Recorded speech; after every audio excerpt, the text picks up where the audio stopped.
was diagnosed in November of 2013, and I had found a lump almost a year earlier, and I said something to my doctor at my annual checkup, and she said, "Oh, that's just a cyst, nothing to worry about." I had had a mammogram 3 months before, and everything was clear. So in my mind, it was kind of okay, but there was something that I felt it wasn't okay. And so 9 months later, I clearly had been living with cancer for a year minimum. I said something at my next mammogram, and once again it came up negative. And the great doctors or nurses, technicians at UAB called me back in to do an ultrasound because I had mentioned this. And during the ultrasound, they found the mass and immediately called in a doctor who I could tell she was concerned because she immediately ordered a biopsy while I was still there. And at that time, I waited a week for the results of the biopsy, and it came back positive. I feel like I know my body, and I just knew there was something going on. And now I know, and that's part of the reason I'm doing this. I just feel like everyone needs to know that doctors and technicians and machines can make mistakes. In my case, both did. And I just want everybody to know you have to advocate for yourself.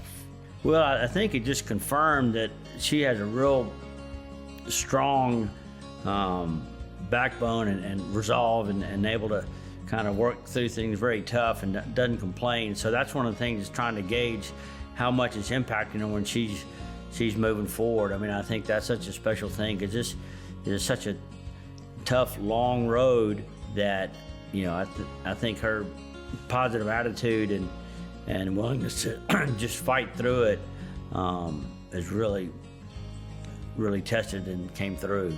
I have a full-time job. I own a store, and having that store to go to every day was a drive to get up, get dressed, and get out there. And I think in a lot of ways my store, it is my passion, and it really was great to have that during this time.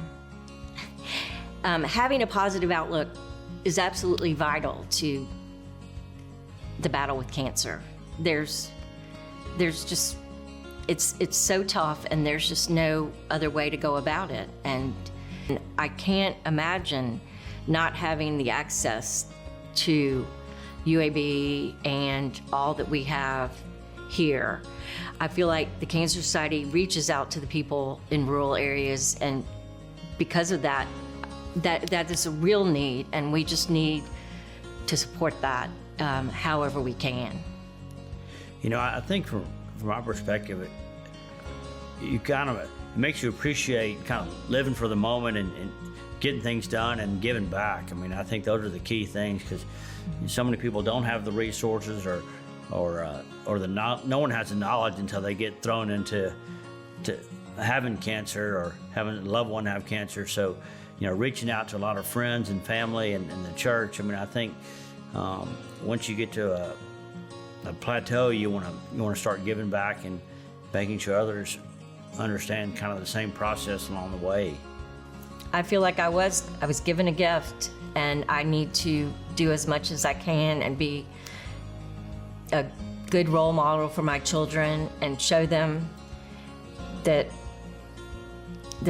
to be strong, and hopefully they see that what I went through does not define me, and I have done a lot of other things, and I've got plenty of time left to try to do as much as I can.